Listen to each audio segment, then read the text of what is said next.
일본의 확진자가 1일 2만 5천 명을 돌파했습니다.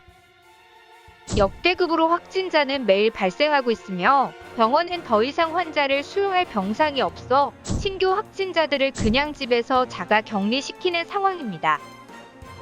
그야말로 의료 붕괴가 찾아온 것입니다. 환자가 발생해도 치료할 병원조차 없어 중증 환자는 응급실이 없어 구급차에서 47시간이나 대기하는 상황이 발생했고 이송 지연으로 자택이나 구급차에서 사망하는 환자들이 헤아릴 수 없이 발생하고 있습니다. 환자가 들어갈 병원이 없어진 현재의 상황에 일본인들은 지금 공포에 떨고 있으며 한국에 구조 요청을 보내면 안 되겠냐는 이야기까지 나오고 있는 상황입니다. 이번 시간에는 일본의 감당 못할 확진자의 증가와 더 이상 대안이 없자 한국에 도움을 달라고 요청하는 일본인들의 반응에 대해 자세히 알아보겠습니다. Go to. 일본의 의료 붕괴가 현실화되었습니다. 특히 올림픽을 치르며 긴급 사태를 해제하면서 일본의 코로나 감염이 엄청나게 늘어났는데요. 연초부터 전문가들은 일본 정부를 향해 이대로 대책 없이 올림픽을 치르게 된다면 확진자들이 기하급수적으로 증가하여 의료 붕괴가 찾아올 것이다 라고 했던 경고가 사실이 되어버렸습니다. 연초 스쿠바 대학의 구라하시 세스야 교수는 일본의 방역 시스템에 문제가 있다고 말하며 제대로 된 행동 제한을 하지 않는다면 10월 20일 시점에는 일본 내 실제 감염자가 하루에 22만 9,300명씩 나타날 것이라고 전망하기도 했습니다. 현재 확진자가 2만 명이 넘은 시점에서 10월쯤에는 20만이 넘는 것도 충분히 가능성이 있는 것으로 보고 있는데요. 더 이상 병원에서 환자를 수용할 수가 없자 일본은 신규 확진자를 집에서 자가 격리하고 있는 상황입니다. 문제는 확진자를 자가 격리할 경우 가족들이 있는 경우에는 가족들도 감염의 위협에 그대로 노출이 된다는 사실입니다. 전염성이 높은 코로나 바이러스의 특성상 같은 생활 공간에 살고 있는 가족들이라면 90%는 전염이 된다고 할 수밖에 없으며 때문에 가족들까지 새로운 확진자가 되는 등 확진자의 증가 속도가 기하급수적으로 올라가기 때문입니다. 이미 무너진 의료체계로는 더 이상 환자를 감당할 수 없으며 병실이 없어 구급차를 불러도 들어갈 병원이 생기지 않고 있는 상황입니다. 심지어 구급차 속에서 장시간 기다리다 목숨을 잃은 환자까지 발생하고 있을 정도로 일본의 대응은 엉망이고 의료계는 패닉에 빠져 있는 상태입니다. 일본 전국의 확진자는 하루 2만 5천 명을 넘어섰고 도쿄의 경우 119에 연락한 환자들 중 63%가 이송 불가라는 사태가 발생했습니다. 병원에 응급실과 병실이 없어 환자를 받아들일 수 없기 때문입니다. 말 그대로 아비규환에 빠져 있는 것입니다. 병원이 없어 제대로 된 치료를 받지 못하고 목숨을 잃고 있는 사태가 전국 곳곳에 보도되고 있으며 확진 판정을 받았지만 병상이 없어 집에서 대기 중이던 30대 임산부는 하혈이 계속되어 구급차를 불렀으나 입원할 수 있는 병원이 없어 결국 집에서 출산했습니다. 8개월 만에 태어나 나이는 응급처치가 필요했지만 응급처치를 받지 못했고 뒤늦게 병원으로 옮겼지만 이미 늦어버렸습니다. 전국 곳곳에서 입원을 기다리다가 집에서 사망하는 확진자들에 대한 소식이 속출하고 있어 사실상 일본의 의료는 붕괴되었다고 판단하고 있습니다. 이런 심각한 상황이 된 이유는 올림픽 기간 동안 방역에 소홀히 했고 해이해진 시민의식 자체가 문제이기 때문이라고 전문가들은 지적하고 있습니다. 올림픽에 정신이 빼앗겨 여럿이 모여 다른 사람들과 어울려 응원을 한다던가 야외에서 음주를 하며 추태를 부리는 등 도저히 방역의식이라고는 눈꼽만큼도 찾아볼 수 없었으며 과연 이것이 선진국이라고 자처하는 일본인들의 시민의식이냐며 자조적인 목소리까지 나오기도 했습니다. 그러다 보니 한국에 도움을 요청하자는 이야기까지 나오고 있습니다. 정말로 병실이 없다. 장염으로 응급실을 찾았지만 갈 수가 없었다.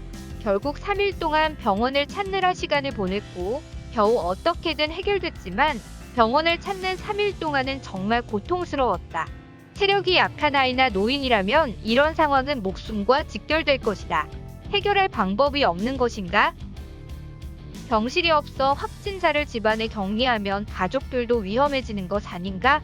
이런 식으로 해결한다면 확진자가 점점 더 늘어갈 뿐이잖아. 이것이 일본의 한계다. 행정 처리가 빠르게 대응을 못한다. 병실이 없다면 긴급히 병상을 확보하던가 다른 곳에 임시로라도 시설을 만들어야 하지만 일본의 느려터진 행정 처리로는 몇 년 뒤에나 대응이 가능할 것이다. 그 사이에 인구가 반으로 줄어들지도 모르겠지만 한국과 비교하면 분하지만 한국을 본받아야 한다. 지금 일본의 확진자는 한국의 10배가 넘는다. 그렇다면 한국에 남는 의사와 간호사를 빌려달라고 해서 지원받는다면 어떨까? 지금 일본의 상황은 일본의 힘만으로는 대처가 불가능하다. 주변국과의 관계를 좋게 해서 지원을 요청해야 한다. 코로나를 퍼뜨린 중국은 제외하고 한국과 대만에서 지원을 받는 것이 어떨까? 일본의 방역 체계는 다른 나라에 비해 구멍이 많다고 느꼈지만 현재의 상황을 보니 정말로 일본이라는 사회의 허점을 많이 실감하게 된다. 일본이 어째서 버블 붕괴 이후 다시는 그 시절로 돌아가지 못하는지도 알겠다. 사회가 돌아가는 구조가 이 정도 수준밖에 되지 않으니 일본은 계속 하락할 수밖에 없는 것이다. 옆나라 이웃인 한국과 왜 이렇게까지 차이가 나는 거야? 인구 차이를 감안해도 너무나도 많은 신규 감염자가 나온 것 아닌가? 올림픽을 치른다고 긴급사태를 해제했다가 다시 선언했다가 몇 번이나 반복하니까 사람들의 방역에 대한 경계도 사라진 것이 아닌가? 이것은 모두 일본 정부가 자초한 결과다. 최근 일본인들의 시민의식은 많이 떨어졌다. 특히 젊은 사람들은 예전에 비해 사람들에게 폐를 끼치는 것에 대해 아무렇지도 않게 여기는 사람이 늘었어. 이러니 상황이 이렇게까지 돼버린 것이다. 정말 최악이다. 다른 부분은 모르겠지만 방역은 확실히 한국이 일본보다 잘하고 있다. 한국에게 배울 것은 배우자. 그리고 남는 의료진이 있다면 한국에게 파견을 요청해보자. 이웃 간의 원만한 좋은 관계를 만드는 것은 중요하다. 최근에 병실이 없어서 코로나가 아닌 다른 중병을 가진 환자들도 피해를 보고 있다. 언론에서는 코로나만 떠들고 있지만 다른 중병을 가진 사람들이 병원이 없어서 사망에 이른다고 하는 뉴스도 많다. 정부는 방관만 하지 말고 빠른 대책을 내놓아서 사람들을 구해줘야 한다. 지금처럼 도움이 필요한 사람들을 방치하지 마라. 일본의 방역은 없는 것이나 다름없다. 최근 뉴스에서 코로나 확진자의 입원을 받지 않는 병원의 이름을 공개한다고 하는데 이것은 근본적인 해결책이 아니다. 이미 병실이 꽉 차서 더 받을 수 없다는 것인데 병원에게 그런 것을 강요할 것이 아니라 새로운 시설을 만들거나 호텔 같은 곳에 시설을 빌려 정부가 부족한 병실을 해결해야 한다. 옆 나라는 잘하는데 왜 일본만 이렇게 대책을 엉망으로 하는지 모르겠다. 여기까지 일본의 반응이었습니다. 거기다 올림픽 기간 동안 많은 일본인들은 방역 사항을 전혀 지키지 않았으며 올림픽 응원을 한다며 여럿이서 모여 TV를 보며 응원한다거나 분위기에 취해 길거리나 공원 여기저기에서 술을 마시며 방역에 대한 기본조차 지키지 않는 등 방역의식 자체도 무너졌습니다. 그 결과 올림픽 기간 중 확진자는 2만 명을 넘었으며 그 여파가 지금까지 이어져와 2만 5천 명을 넘었습니다. 한번 무너진 해이해진 일본인들의 방역의식은 최근 힙합 페스티벌에서 절정을 찍었는데요. 힙합의 맛을 제대로 느끼기 위해서라며 아예 마스크를 쓰지 않는 행사를 주최했습니다. 사태의 심각성을 아직도 깨닫지 못하는 정신나간 일본인들이 아직도 엄청나게 많다는 것입니다. 마치 오늘만 살고 내일은 없는 것처럼 살겠다는 듯한 인상까지 주고 있습니다. 이제 와서 뒤늦게 사태의 심각성을 언론에서 알리고 있지만 이미 때는 늦은 후였습니다. 현재 일본에서는 병실이 없어 코로나 환자만이 아닌 다른 병을 가진 환자들조차 제대로 된 치료를 받을 수 없어 절명하는 사태가 여기저기서 발생하고 있습니다. 이것은 해이해진 일본의 방역의식과 상황에 따라서는 엄중하게 대처하는 우리나라와는 달리 느슨하게 대처하며 개인의 자유의 차원을 넘어서 남에게 피해를 주든 말든 상관 안 한다는 방종 수준의 일본인들의 인식이 지금의 일본의 상황을 만들었습니다. 타인에게 폐를 끼치지 말라고 교육하는 일본인들의 인식에는 폐를 끼치면 안 되는 타인이라는 구분은 주변의 지인과 아는 사람에 한해서라는 것입니다. 자신이 모르는 타인에게 폐를 끼치는 것은 신경 쓰지 않는 것이 일본인들의 특징이기도 합니다.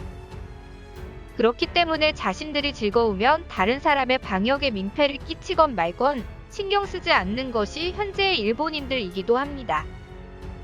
이런 일본의 시민의식과 이기주의가 현재의 일본을 만들어냈고, 우리는 일본과 같은 행동만 하지 않는다면 일본처럼 되지는 않을 것입니다. 결국 이런 사태를 만들어낸 것은 일본인들의 집단 이기주의였고, 이런 이기주의가 전국 곳곳에 만연하여 방역에 구멍을 만들어내었습니다. 그 결과 의료 붕괴로까지 이어진 악순환을 만들어냈습니다. 시청해주셔서 감사합니다. 구독과 좋아요는 양질의 컨텐츠를 만드는 힘이 됩니다.